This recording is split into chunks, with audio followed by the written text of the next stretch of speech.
একেবারেই খড়কুটোর মতো ভাসিয়ে নিয়ে যাচ্ছে সবকিছু।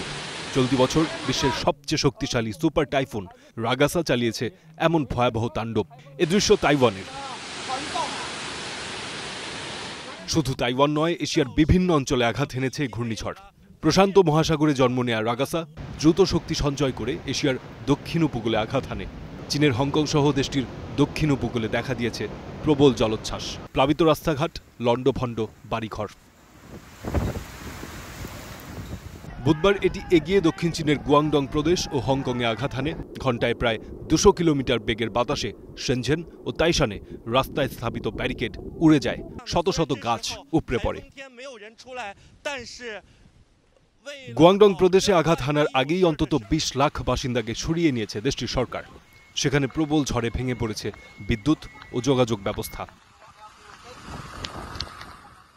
হংকং উপকূলে সাগরের জলোচ্ছ্বাস সড়ক উপচে বাড়িঘর পর্যন্ত ঢুকে পড়ে।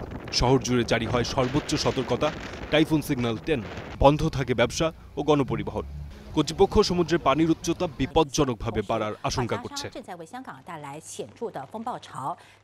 চীনের সামুদ্রিক দপ্তর জারি করেছে বছরের প্রথম রেড ওয়েভ ওয়ার্নিং, যেখানে গুয়াংডং এর কিছু অংশে পূর্বাভাস দেওয়া হয়েছে প্রায় ৩ মিটার পর্যন্ত জলোচ্ছ্বাসের। এখন পর্যন্ত তাইওয়ানে প্রাণ গেছে ১৪ জনের, আর প্রবল স্রোত ভাসিয়ে নিয়ে গেছে শতাধিক মানুষকে। এর আগে ফিলিপাইনে নিহত হয় অন্তত ৩ জন। চীনের আবহাওয়া দপ্তর সতর্ক করেছে, রাগাসা ধীরে ধীরে দুর্বল হলেও আগামী ২৪ ঘণ্টায় এটি আরও উত্তর দিকে অগ্রসর হয়ে দক্ষিণ চীনের ভেতরের আরও কয়েকটি প্রদেশে ভারী বৃষ্টি ও আকস্মিক বন্যার সৃষ্টি করতে পারে। এদিকে টাইফুনের কারণে আগেই নিত্যপণ্য কিনে মজুত করেছেন অনেকে, ফলে দোকান ও সুপার শপগুলো একেবারেই খালি হয়ে গেছে।